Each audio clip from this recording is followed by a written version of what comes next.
은 가격은 그저 금 가격을 똑같이 추종할 뿐이지 뭔가 경기가 화랑일 때 가격이 오른다거나 하지는 않더라고요. 그래서 KRX로 금 투자를 하게 되는 게 되게 좋지 않을까. 돈에는 감정이 없거든요. 그렇죠. 예, 돈은 결국에 그렇게 가장 합리적인 방향으로 나아가지 않을까.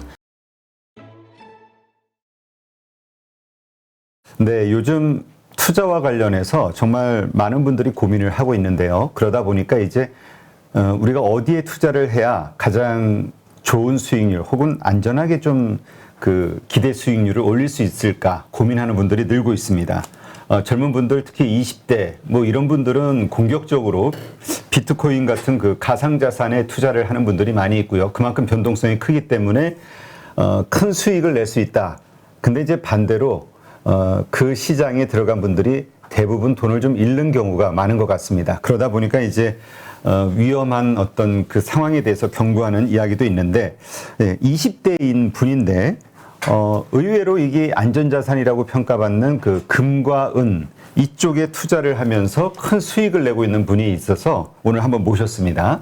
안녕하세요. 네, 반갑습니다. 네, 투스텝이라는 유튜브도 운영하시는 조규원 씨, 네. 양베리님. 네, 맞습니다. 이 양베리가 그 아이디예요? 예, 활동명입니다. 아, 활동명. 네. 일단 지금 20대, 아까 뭐 괜히 물어보니까 29이시라고. 예, 맞습니다. 네. 근데 보통 우리 이제까지 보통 생각하면은 그냥 뭔가 공격적이고 예. 크게 변동성이 있어서 네. 좀 떼돈을 벌 수 있을 것 같다라는 기대감을 주는 네네. 왜 이런 비트코인 같은 가상자산이 아니라 금이나 은 쪽에 투자를 시작했나요? 저도 처음에 이제 투자를 시작했을 때는 주식을 하면서 흔히 데이 트레이더라고 불리는 그것에 정말 매진을 했었는데요. 근데 그러다가 정말 우연하게 2019년쯤에 이제 금이라는 자산에 좀 관심을 갖게 돼서 그래서 이렇게 공부를 해보니까 일단 금이라는 자산이 우리가 그냥 그저 안전자산이라고만 생각했기 때문에 뭔가 큰 수익도 잘 안 날 거고 그렇게 좀 뭔가 지지부진하고 뭔가 자산도 되게 많아야 할 수 있고 이런 느낌이라고 생각을 했는데 실제로 공부를 해보니까 오를 때는 정말 무섭게 오르면서 나의 정말 자산을 퀀텀 점프 시켜줄 수 있는 그런 투자 자산이기도 하면서 또 때마침 2019년이 투자하기 정말 좋았던 시점이더라고요. 어떤 면에서 좋았다고 판단을 했나요? 이제 금 투자 같은 경우에는 이 금의 상승기와 그다음에 상승기의 마지막을 알 수 있는 그런 지표들이 되게 분명하거든요.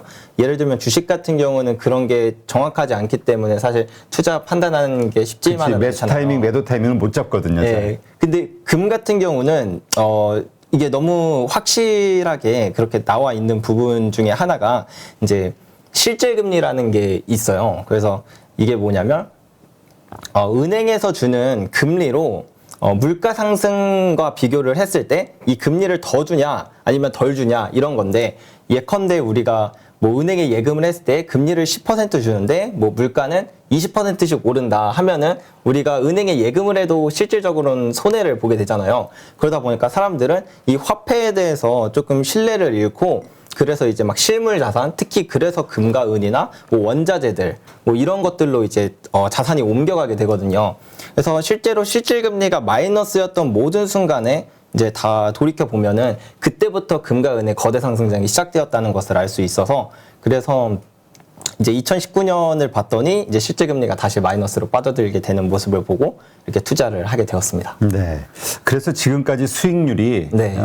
얼마라고 하셨죠? 한 50% 정도 되는 것 같습니다. 네. 그러니까 2019년 몇 월서부터 시작했어요? 2019년 7월에 투자를 7월부터 해서요. 현재까지 수익률이 네. 한 50% 정도. 네. 뭐 안정적으로 왜냐면 금이라는 거는 우리가 생각하기에 안전자산이라고 네네. 평가받으니까 네. 확 진짜 비트코인이나 이런 것처럼 날릴 염려는 없잖아요. 네, 원금이 그렇죠. 그래도 최대한 보존이 될 거로 기대하는. 네네. 네. 그럼에도 불구하고 은행보다도 훨씬 높은 네. 금융기관이나 이런 데보다도 높은 수익률을 올리셨는데 네. 자, 일단 어떻게 네. 우리가 어떻게 투자하는가는 좀 뒤에 질문을 드리고 네. 19년에는 좋았어요. 네네. 그렇다면 지금 시점, 네. 지금 금리 인상이 막 시작이 되고 있잖아요. 네네. 이 시점도 금을 투자하기 좋은 시점이라고 보시나요?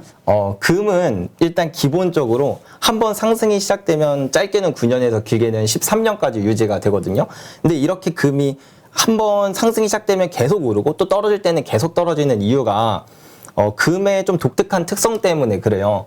우리가 예를 들어서 막 공급 문제가 일어났던 뭐 마스크 같은 거 생각을 했을 때 마스크는 이제 막 공급 문제가 일어나서 가격이 막 치솟아도 뭐 기업들이 금방금방 만들 수가 있잖아요. 근데 금 같은 경우는 이렇게 공급 문제가 한번 시작되면은 이게 뭐 다시 만들려고 그래도 막 그냥 곡괭이 들고 뛰쳐갈 수가 없으니까 이제 막 탐사도 해야 되고 뭐 인프라도 깔고 이렇게 정제하고 시장에 나오는데 상당한 시차가 존재하기 때문에 이런 거대한 한번 추세가 시작되면 좀 거대한 추세가 이어지게 되거든요. 그래서 2019년부터 현재까지 이러한 추세는 계속 진행되고 있고 또 그래서 이제 공급량을 봐도 계속 줄고 있거든요. 그래서 지금은 상승의 아주 초입부라고 저는 생각을 하고 있고 앞으로 시간이 더 지남에 따라 이제 금리 인상을 하더라도 이 실제 금리는 더 마이너스로 갈 수 있다고 저는 또 생각을 하고 그래서 뭐 좋을 거라고 생각을 합니다. 그러니까 지금 투자를 해도 늦지 않았다. 오히려 지금 네. 오히려 상승 초입 구간이라고 본다. 네, 저는 초입 구간이라고 생각을 해요. 네. 근데 이제 사실 그 코로나 이후에 뭐 양적 완화 뭐 이런 거 막 하면서 네. 마이너스 금리, 실질적인 뭐 제로 금리 뭐 네. 했었으니까 이런 일들이 벌어지면서 많은 분들이 이 금 가격이 엄청나게 튈 거라고 생각했어요. 사실 네, 엄청난 네, 네. 대지 상승기에 들어섰다. 네. 근데 생각보다 네. 강하지 않았단 말이에요. 거기에는 네. 이유가 뭐냐면은 비트코인이라든가 이런 가상자산으로 세계의 유동성이 그쪽으로 빠져들어가니까 예, 이렇게 분산되면서 네. 그렇게 이유를 잡으시는 분들이 대부분이거든요. 네네. 근데 정말 과거처럼 이런 뭐 말씀하신 실질 금리가 마이너스기 때문에 네. 이 금 가격이 계속 오를 수 있을까? 의문 가질 수도 있잖아요. 아, 그렇죠. 저도 그 부분에 대해서는 되게 질문을 많이 받았던 터라 저도 많이 공부해보고 또 나름대로의 결론을 내렸던 건 뭐냐면 비트코인이 등장했다고 해서 사실 금 가격이 덜 오른다는 건 이론적으로는 그럴듯한 말이지만 실질적으로 과거와 이제 비교를 했을 때 예를 들면 뭐 거대 상승장이 시작되고 약 3년간 상승률이 어땠는가를 비교해 보면 대부분 다 비슷했어요. 그래서 지금도 이전과 2000년대 그리고 1970년대 이때와 상승률이 비슷하다는 건 만약에 비트코인이 그 상승률을 뺏어갔다면 그때보다 더 못한 수익을 내고 있어야 정상인데 지금은 상승 초입구이기 때문에 사실 그렇게까지 드라마틱한 수익이 안 나오는 게 너무나도 당연한 거다 이렇게 생각을 하고 있습니다. 그렇군요. 지금 그렇다면 일단 2019년 7월 달 그때의 금 가격은 얼마였고 지금의 금 가격은 얼마 정도 합니까? 사실 제가 그때 금 투자를 해야겠다고 마음을 먹어서 은 투자를 했거든요. 아, 먼저 은을. 네, 왜냐면은 이 금이 오를 땐 항상 은이 더 많이 올랐던 특성이 있고, 그다음에 또 잠재적으로 생각했을 때 은이 좀 상승 모멘텀이 많은 것들이 있어서 그래서 은을 투자했었는데 그 당시에는 16달러였고 지금 한 24달러 정도 됩니다. 아, 은 가격이. 네. 금은 안 했어요? 네, 금은 정말 소량 갖고 있어서 저는 그러니까 주로 금 실질적으로는 은에 투자해서 큰 수익을 낸 걸로 봐야겠네요. 예, 맞습니다. 네.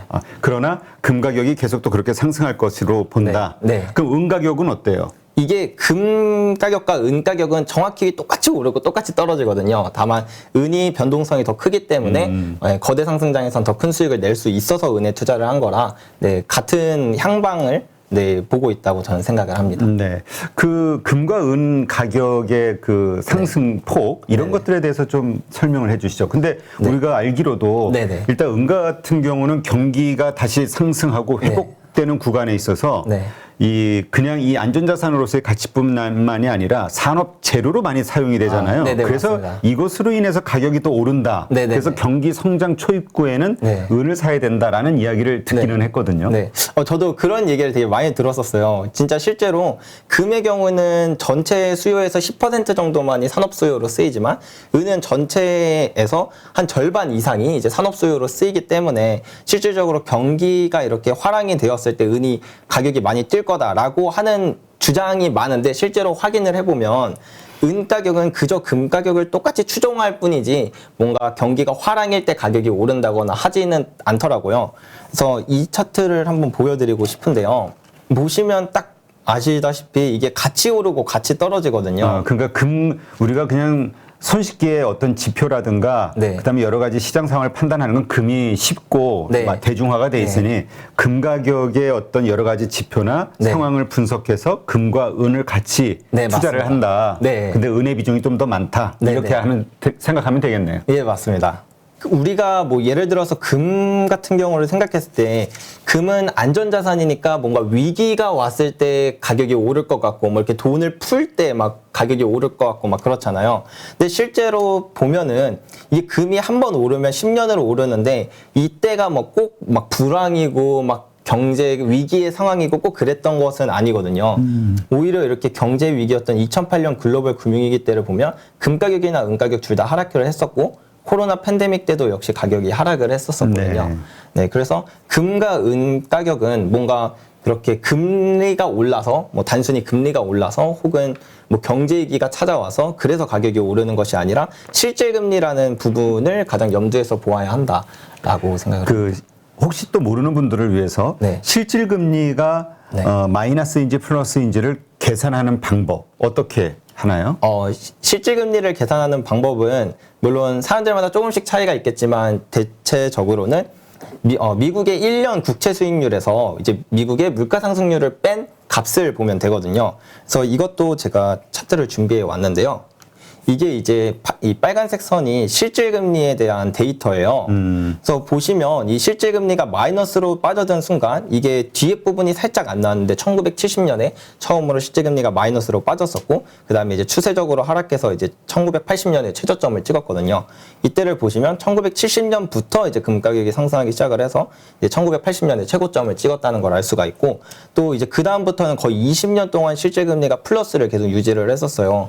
그래서 이 기간은 사람들이 금을 당연히 찾지 않겠죠. 당연히 달러를 갖고 있는 게 훨씬 더 이득이니까. 그래서 이때는 금 가격이 거의 마이너스 60% 정도까지 많이 빠졌네. 예, 하락하는 그런 구간이 있었고요. 그리고 이제 2002년에 다시 한번 실질금리가 마이너스로 빠져들게 되면서 그때부터 금 가격이 상승을 하는 그런 때가 왔고 그 다음에 제가 투자했던 게 이제 2019년 이때 이제 실질금리가 다시 마이너스로 빠져들게 되면서 이제 그때부터 이제 금 가격이 오르게 되었습니다. 그리고 네. 금은 그때에 비해서 지금 사실 그렇게 아주 많이 오른 건 아니잖아요. 예, 2019년에 맞습니다. 비해서. 네. 그러나 은 가격은 말씀하신 대로 지금 50% 이상 네, 네. 상승이 되기 때문에 네. 큰 수익을 낼 수 있었다. 네. 그러니까 우리가 사실 엄밀히 말하면은 네. 금보다는 금의 여러 시세와 환경 변화를 통해서 은을 통한 네네. 예, 이 투자 수익이 훨씬 네네. 크겠네요. 은 투자라고 사실은 봐야겠네요. 예, 맞습니다. 그러면 네. 지금 현재 상황을 한번 좀 보죠. 네. 그 전에 네. 그럼 그 은을 어떻게 투자할 것이냐? 우리가 가서 뭐 금은방 가서 실물로 사야 되는 걸 생각할 네네. 수 있는 것도 있고 어떻게 투자하세요? 정말 방법이 다양하지만 사실 금과 은 투자에 첫 발을 내딛는 입장에서 막 뭐 금은방 돌아다니면서 금 사고 이게 사실 쉽지만은 않잖아요. 그죠. 그리고 또 많은 분들이 네. 야 이거 이 귀금속이니까 이거 뭐 돈 엄청 있어야 되는 거 아니야? 네. 이런 생각하실 수 있거든요. 예. 그래서 뭐 여러 가지 그런 불편한 점이 있다 보니까 웬만해서 저는 이제 좀 간접 투자할 수 있는 방법을 먼저 이제 소개시켜 드리는데요. 금 투자할 수 있는 방법들도 되게 다양해요. 예를 들면 뭐 ETF나 ETN도 있을 그렇죠. 것이고, 그다음에 뭐 금통장 이런 것도 있고, 또 뭐 예를 들면 KRX 금시장이라던가 뭐 아니면은 뭐 그런 금거래를 할 수 있는 디지털 플랫폼 같은 것들도 되게 많아요. 뭐 그리고 금광 주식을 살 수도 있고요. 그렇죠. 예, 이렇게 다양한 방법이 있는데 사실 제가 가장 추천드리는 방법은 KRX 금시장이라는 방법을 되게 추천을 드려요.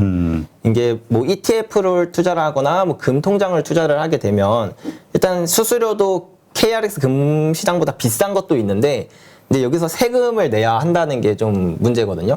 이제 배당소득세 15.4%나 아니면 수익에 대해서 네네 양도소득세 22% 둘 다 수익에 대해서 내야 되는 건데, 근데 아까 전에도 제가 말씀드렸다시피 금은 한 번 오르면 정말 크게 오르는 특성이 있어서 적게 오를 때는 6배에서 많게 오를 때는 26배까지도 상승할 정도로 이렇게 상승 포텐셜이 큰 자산인데 이 수익에 대해서 15.4%나 22%를 내게 되면 너무 비효율적이 되잖아요. 그래서 KRX로 금 투자를 하게 되는 게 되게 좋지 않을까.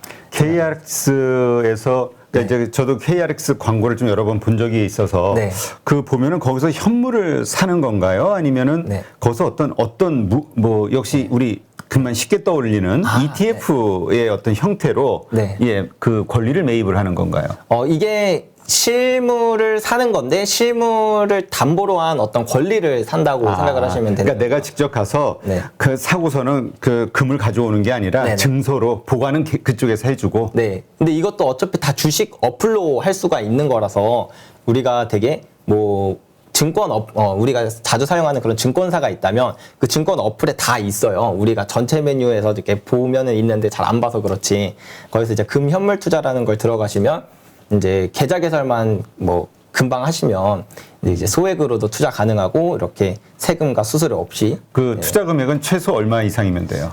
그게 이제 금 시세에 따라 다른데 한 지금은 7만 원 정도 되는 걸로 알고 7만 원 있습니다. 이상이면은 금 네. 투자를 시작할 수 있다. 네네. 역시 은도 거기서 거래가 되나요? 은은 또 이제 KRX 그 은시장 이런 게 없어서요. 그래서 은은 그나마 제일 괜찮은 방법이라고 한다면 특히 은은 금보다 더 상승률이 크기 때문에 그렇죠. 세금이 좀 뼈아프거든요. 그래서 저 같은 경우에는 그 한국금거래소라는 곳에서 출시한 그 생골드라는 플랫폼을 통해서 사면 세금은 없고 수수료는 살 때 팔 때 합쳐서 1% 정도라서 되게 효율적인 방법으로 수익에 수익금에 아니면 거래 금액 거래 금액에 거래 금액에 네. 거래 금액이 1%면 적은 건 아닌데 네. 수익을 그러니까 이제 이것도 사고 팔고 네. 단기 트레이딩 관점으로 보기에는 수수료가 너무 많네요. 네, 맞습니다. 그러니까 네. 이거는 한번 사면 장기적인 추세를 보고 그쵸, 그쵸. 한참 들고 있어야 될 네. 투자, 네. 장기 투자용으로 생각해야 되겠네요. 네. 예. 그렇군요. 그러니까 사실 금은 워낙 많은 분들이 네. 그 좀 가깝게 생각을 하니까 또 많이 우리 몸에 차고 다니기도 네. 하고 예, 그래서 그런데 이 은과 관련해서는 네. 정말 어떻게 한번 투자해 볼까 네. 관심 가지고는 있으나 되게 어렵게 생각하는 분들이 많거든요. 네. 다시 한 번만 주고 은 투자 어디서 이건 이제 ETF도 물론 있겠죠. 네네. ETF도 있으니까 그건 기본으로 보시고 네. 국내 ETF도 있고 해외 미국의 네네. ETF도 있고. 네.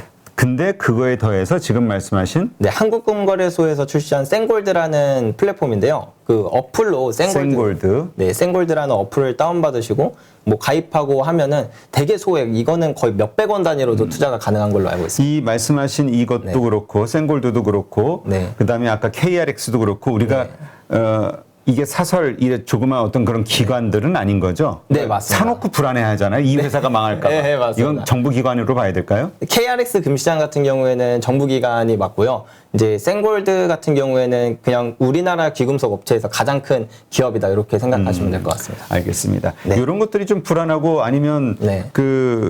저기 하신 분들은 네. 그냥 그 ETF 이용하시면 되겠네요. 네, 근데 사실 이렇게 투자를 처음에 하시게 되더라도 결국에 거의 모든 분들은 실물 투자로 가게 되어 있어요. 그렇지. 네. 귀찮다. 그냥 내가 가지고 있겠다. 네, 모든 리스크로부터 자유롭기 때문도 있고 뭐 실물이 또 갖고 있는 엄청 특별한 이점들이 또 많기도 하거든요. 네. 네. 자, 이제 어떻게 금 투자와 은 투자를 할 수 있는지 그리고 이게 왜 매력적인지 네. 예, 요거는 이제 이해가 됐습니다. 네. 자, 그렇다면 이제 현재 상황 우리가 정말로 말씀하신 대로 투자할 만한 상황이냐? 네. 요거에 대해서 조금 집중적으로 분석을 해보면 지금 이제 우크라이나 전쟁이 있고 나서 지금 세계적으로 원자재 가격이 막 급등하고 네네. 있단 말이에요. 네. 그러니까 반대로 이때 이제 네. 그 안전자산이라고 할 수 있는 금과 은의 가격도 많이 뛰고 있는 거죠. 네네. 예. 근데 이게 해결이 되면 또 급락하는 거 아니야라는 공포심을 갖고 있단 말이에요. 네. 이 부분은 어떻게 봐야 될까요? 예, 맞습니다. 예, 급락하는 게 맞고요. 이게 저도 전쟁의 역사에서 금 가격과 은 가격이 어떻게 됐는지를 분석을 해보니까 이게 세계대전으로 번진 경우에는 진짜 막 몇십 배가 상승하는 그런 기염을 토해냈지만 그런 게 아니고 그냥 국지전에서 끝나는 경우가 사실 대부분이잖아요. 이럴 때는 가격이 단기적으로만 상승하고 다시 제자리를 찾아가는 그런 결과가 되게 많더라고요. 근데 그래서 사실 이 러시아와 우크라이나의 이 전쟁도 사실은 그 단기적인 가격 흐름, 그러니까 이 전쟁이라는 측면만 본다면 가격에 그렇게 결정적으로 영향을 미치진 않겠지만, 근데 다만 이 러시아가 지금 하고 있는 행보들이 이 금 가격에는 좀 다른 영향을 미칠 수 있다고 생각을 하는데요. 러시아는 최근부터 이제 금본위제를 자꾸 시행하려는 그런 모습들을 계속 보여주고 있어요. 예를 들면 뭐 이런 귀금속들에 대해서 부가가치세를 폐지했다던가, 뭐 혹은 금 1g당 5,000 루블로 이제 고정을 시켜놓고 매입을 이제 매입을 한다고 발표도 했고요. 그리고 이제 뭐 천연가스 이제 결제에 대해서 루블과 금으로 이렇게 결제를 한다. 이런 일련의 과정들을 통해서 지금 금본위제를 하려는 그런 스탠스를 계속 보여주고 있고. 이거는 이제 네. 결국 미국에서 그 네. 그 세계 네. 은행 결제 스위프트죠, 네. 스위프트에서 지금 그 제외를 하고 네. 뭐 달러에 대한 네. 그 뭐죠? 지금 결제 이런 네, 네. 부분에서 자꾸 막히고 하다 보니까 네. 이제 그렇게 일시적으로 나오는 거 아니냐 이렇게 볼 수도 있지 않을까요? 네, 뭐 어쨌든 사실 이게 금 투자하면서 그렇게 중요한 건 아니에요. 중요한 거는 결국에는 제가 말씀드렸던 대로 실질 금리가 이제 마이너스로 빠져든 이 상황이 제일 중요한 거고, 근데 그냥 다만 이렇게 근본 이자를 관련은 이런 것들이 나중에 큰 상승 모멘텀으로 작용할 수 있는 그런 여지가 있다 정도로만 네. 생각할 수 있을 것 같습니다. 알겠습니다. 혹시나 네네. 지금 이제 인플레이션율은 계속 뜨고 네. 그 다음에 경기 성장 둔화에 대한 걱정은 점점 커져가고 있잖아요. 네네. 그러니까 이게 약간 두 가지가 상반된 지표일 것 같아요. 인플레이션이 뛴다라는 물가가 뛴다라는 건 결국 안전자산인 금의 가치도 뛴다라는 이야기가 될 수도 있고 네. 그 다음에 경기 둔화가 된다라는 얘기는 또 결국 이 안전자산 가치가 또 떨어질 수 있다는 얘기도 되는 이게 서로 네네. 부딪히잖아요. 네네. 어떻게 보세요? 전망을? 저 같은 경우에는 결론적으로 이 미국이 금리를 올리려고 하는 이유가 이제 물가가 너무 많이 올랐기 때문에 금리를 올리려고 하는 거잖아요. 근데 사실 이 과거의 역사를 되짚어 봤을 때 다 그랬어요. 이 금리를 올리려는 이유는 물가가 너무 많이 오르기 때문에 금리를 올려서, 그래서 실질 금리가 이 금리 인상기에 대체로 더 마이너스로 떨어지는 그런 경향이 많거든요. 정리를 하자면 사실 미국이 갖고 있는 지금 부채 비율이 너무나도 크단 말이에요. 그렇죠. 지금 미국의 재정 적자가 상당히 심각하고 그래서 GDP 대비 국가 부채가 137% 이상이다. 이런 이야기가 있으니까. 네. 그래서 GDP 대비 부채 비율이 크다는 것은 그만큼 이 정부가 이 국가가 금리를 올릴 수 있는 게 되게 제한적이라는 의미이잖아요. 그래서 실제로 GDP 대비 부채 비율이 130%가 넘었던 그 모든 사례를 뽑아보면 1800년대 이후에 총 51건의 사례가 나와요. 네. 그 중에서 50건의 사례가 실질적인 채무 불이행을 했거든요. 여기서 그냥 채무 불이행은 디폴트지만 실질적인 채무 불이행은 무엇이냐면 우리 화폐 가치가 떨어지는 것을 용인하는 것을 이제 의미를 한다고 해요. 그래서 이 화폐 가치가 떨어지면 사람들이 이 화폐 가치가 떨어지는 자산을 내가 돈으로서 갖고 있는 거는 상당히 부담이 되니까 그렇죠. 이런 시기에 항상 금 가격이 폭등을 했었거든요. 그래서 미국도 1940년 그쯤에 이제 2차 세계대전을 하면서 GDP 대비 부채 비율을 최고점을 찍고 이제 1970년에 채무 불이행을 한번 이행을 했었어요. 이제 닉슨 쇼크라는 일로. 그리고 나서 금 가격이 폭등을 했었는데 이와 마찬가지로 현재도 지금 미국의 정부 부채 비율이 최고점을 찍게 되면서 금리를 올릴 수 있는 건 제한적인데 이렇게 인플레이션은 치고 올라갈 수밖에 없는 이런 상황들이 나타날 때는 이제 금리는 올릴 수 있는 한도가 정해져 있다 보니까 인플레이션이 이렇게 높아지게 되면 계속 실제 금리는 더욱더 떨어져서 사람들은 이제 금으로 이동하려는 그런 현상이 과거에 이제 반복됐던 것처럼 이번에도 반복될 것이라고 생각을 합니다. 그렇군요. 네.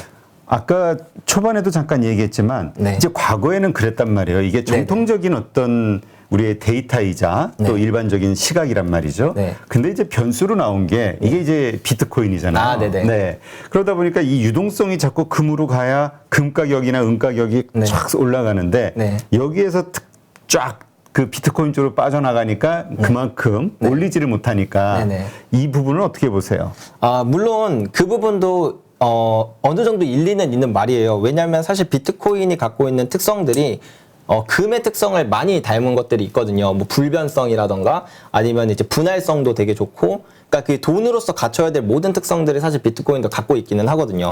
근데 우리가 생각해 봐야 될 것은 이 많은 돈을, 그러니까 사람들이 이 돈과 화폐에 대해서 먼저 공부를 해야 되는데 이 돈을 쓰게 된 원인은 예를 들어서 저희 집은 이제 딸기 농사를 진단 말이에요. 근데 딸기는 제가 막 이만큼 갖고 있어도 시간이 지나면 썩어버리니까 그렇죠. 이게 썩어버리면 전 재산을 또 다 날리게 되는 거잖아요. 그러니까 사람들은 안전하면서도 가치가 훼손되지 않는 것, 그것을 모아두려는 습성을 갖고 있어요. 모든 인간은. 그래서 가치가 훼손되지 않는다라는 것이 가장 큰 특성인데, 그러면 이제 사람들이 생각을 했을 때 내가 이 돈 대신 무엇을 갖고 있는 게 가장 안전하다고 생각을 할까를 생각을 해서 뭐 비트코인 당연히 갖고 있을 수 있겠죠. 하지만 이제 그러니까 금은 지난 5,000년 동안 가치의 시험을 견뎌낸 자산이에요.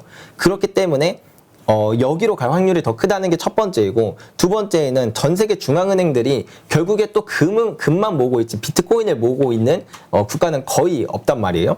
그러면 어느 이 화폐의 이 가치가 떨어짐으로 인해서 만약에 화폐의 패권이 바뀐다던가 이 화폐의 패권이 무너지는 이 상황에서 어찌됐든 기축통화가 필요한데 그 기축통화를 갖게 될 국가는 뭐 비트코인을 독점하고 있거나 금을 독점하고 있거나 이 둘 중에 하나를 독점하고 있는 국가가 그 국가의 화폐가 가치가 그러니까 기축통화가 될 확률이 크겠죠. 근데 비트코인은 그 어떤 국가도 독점을 하고 있는 국가도 일단 없을 뿐더러 사실 이미 이 정도까지 비트코인이 개인들한테 이렇게 풀어진 상황에서 그거를 다시 뭐 중앙은행들이 싸그리 모아가지고 독점을 하기에는 쉽지 않은 상황이라서 그래서 이 돈의 흐름은 그러니까 감정은 사람한테 있지 돈에는 감정이 없거든요. 그렇죠. 예, 돈은 결국에 그렇게 가장 합리적인 방향으로 나아가지 않을까라고 생각을 합니다. 그래서 지금 우크라이나 전쟁으로 인해서 일단 또 단기간으로 급등해 있긴 하지만 어쨌든 중장기적으로 계속해서 금과 은 가격은 상승할 수밖에 없을 것이다. 네, 저는 이렇게 앞으로 한 8년 정도는 더 이 상승 추세가 이어질 것이라고 8년 정도. 네. 네. 그 8년이라는 기간을 예상하시는 근거는 네. 아까 말씀하셨듯이 그 정도까지는 계속 실질 금리가 마이너스가 될 것이다라고 보기 때문인가요? 예, 그게 일단 첫 번째고, 두 번째는 금의 아까 특성 살짝 말씀드렸었는데, 금은 공급이 한번 줄기 시작하면은 또 10년 내내 줄어요.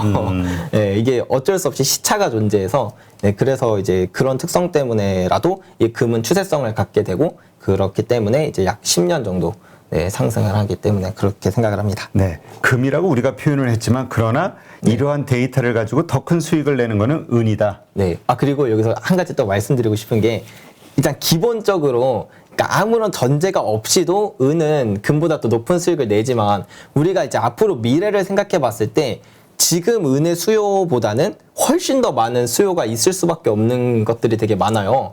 예를 들면 뭐 4차 산업혁명이 된다고 우리에게 찾아온다고 가정을 했을 때 이제 정말 수많은 것들이 전기 에너지로 바뀌게 될 텐데 이 은이 전기 전도율이 가장 높단 말이에요. 모든 원소들 중에서. 그래서 이 은의 사용량이 이전과 비교하면 4차 산업혁명 시대에는 더 많아질 수밖에 없고, 또 이제 그린 뉴딜로 가게 된다고 쳤을 때도 전기차나 이런 것들이 많이 뭐 전기차나 태양열 이런 것들이 많아짐으로 은의 수요는 더 늘어날 수밖에 없으니까, 이런 수요의 측면에서 잠재되어 있는 그런 상승 포텐셜이 또 있지 않을까 이렇게 생각을 합니다. 네, 알겠습니다. 네. 사실 그 홍익기 교수님하고 저희가 그 이 귀금속에 대해서 좀 공부를 했을 때 그 얘기를 하시더라고요. 네. 한국과 중국과 일본 정도만 외환 보유고의 대부분을 미국 국채로 보유하고 있지 네. 다른 나라들의 중앙은행은 대부분 첫 번째 외채 그 외환 보유고 자산이 전부 금이라고. 네, 맞습니다. 네. 그런데 이제 그 비중을 점점 늘려나가고 있는 추세. 한국과 중국과 일본도 이제 뭐 그렇게 나아가지 않겠냐 이런 이야기를 나눴던 게 기억이 나네요. 근데 정말 20대시지만 정말 그 건전한 뭐 투자에 건전하고 그러지 않은 게 어디 있겠습니까만은 결국은 어쨌든 이런 안전자산이라고 할 수 있는 귀금속 투자로 50%의 수익을 지금 내고 있으니까, 그리고 이러한 것들을 내기 위해서 또 계속 공부를 하고 시장을 경제 상황을 지켜보고 있다라는 게 참 대단하시다는 생각이 듭니다. 왜냐하면 많은 분들이 그 젊을 때는 그 우리 젊은 사람들의 그 뭐죠? 자동차 보험료가 비싸잖아요. 왜냐하면 위험을 즐기고 그래 한 방을 노리고. 근데 그런 것보다는 이렇게 차근차근 경제적 지식을 바탕으로 안전하면서도 재산을 불리는 이러한 투자를 하신다는 데 대해서 점수를 더 높게 드리고 싶네요. 감사합니다. 오늘 이렇게 좋은 인사이트 함께 해줘서 고맙습니다. 네네, 감사합니다. 누구나 1시간 안에 200개 종목에서 좋은 종목을 고를 수 있는 그런 능력을 배양할 수 있도록 제가 도와드리려고 그렇게 하고 있습니다.